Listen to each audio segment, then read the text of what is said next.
Hello everyone, welcome to Betal academy. दोस्तों, SSC CGL के exam में वोकेबलरी एक बहुत ही मेजर रोल प्ले करती है। आजकल एग्ज़ाम में जिस तरह वोकेबलरी पूछी जा रही है उसको लेकर अक्सर स्टूडेंट्स परेशान ही रहते हैं कि किस टाइप से कैसे याद करें। लोग पूछते हैं कि सर इतनी मोटी ब्लैक बुक या कोई और बुक कैसे याद करें। एक दो बार पढ़ते हैं फिर भूल जाते हैं 2-4 दिन बाद में।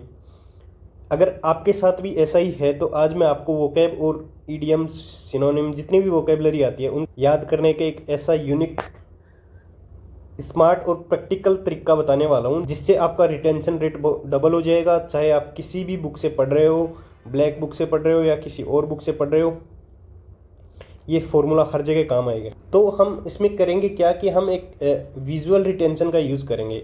देखो, आप ब्लैक बुक पढ़ रहे हो या कोई भी और, मैं ब्लैक बुक को लेके बता रहा हूँ कि उसके एग्जाम्पल के थ्रू बता रहा हूँ कि कैसे आप किसी भी बुक पे अप्लाई कर लेना।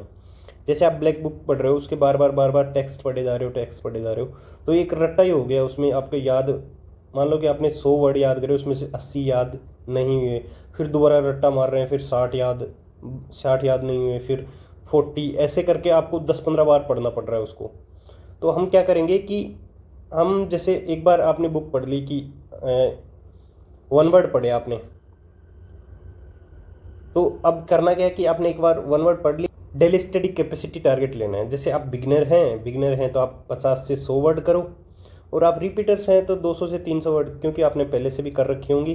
तो आपको करना क्या है कि ये ब्लैक बुक या कोई भी आप बुक हो आपके पास, तो उसमें करना क्या है कि एक बार आपने पढ़ा, फिर मान लो कि आपने 100 वर्ड पढ़े, 100 में से आपको 30 नहीं आए, 30 हार्ड वर्ड थे, तो आपको करना क्या है, उनको टिक मार्क करना है। कैसे टिक मार्क करना है, जैसे मैं ये दिखा देता हूँ इसमें कि जैसे ऐसे टिक मार्क कर लेना है जो जो वर्ड आपको नहीं आते हों।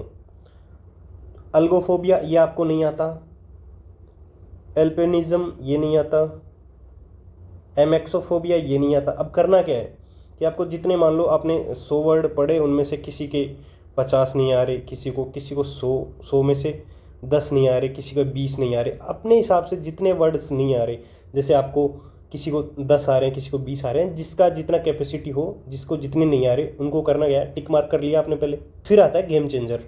अब जो आपने टिक मार्क करें सारे, उनको करना क्या है कि जैसे आज आपने 300 वर्ड कर लिए, रिपीटर्स हैं आपने 300 वर्ड कर लिए, आपको 60 वर्ड नहीं आए, तो आपको क्या करना है, उन 60 वर्ड को जो आपने टिक मार्क करें उनको बोल बोल के जेमिनी पे जाना है और बोल बोल के उनको बता देना है कि मतलब ये 60 वर्ड है।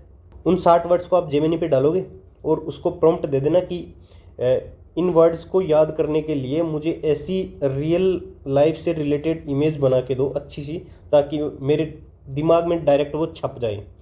तो एआई क्या करेगा, जेमिनी या एआई, वो आपको इमेज बना के दे देगा, बहुत अच्छे से बना के देगा। मैं आपको दिखा देता हूँ। जैसे एक ये ईडियम है, बाइट द बुलेट। तो अब इसको मान लो कि मेरे को ये याद नहीं है, तो मैंने बोला जेमिनी को कि या ये ईडियम है, इसको याद करने के लिए कोई इमेज बना के दो। तो जेमिनी ऐसे इमेज बना के देगा कि मुश्किल परिस्थिति में कैसे सामना कर रहा है। और भी ऐसे देख लो, आपको सारी बना के दे देगा। जैसे to throw in the towel, तो अब ये मतलब हार मान लिया तो इसने टॉवल फेंक दिया, तो ऐसे इमेज जनरेट करके देगा आपको सारी। तो उसमें क्या होगा कि आपको बार बार वो याद भी नहीं करनी पड़ेंगी, और ऐसे इमेज बना के दे देगा। जैसे मान लो कि मेरे को इतनी नहीं आई, जैसे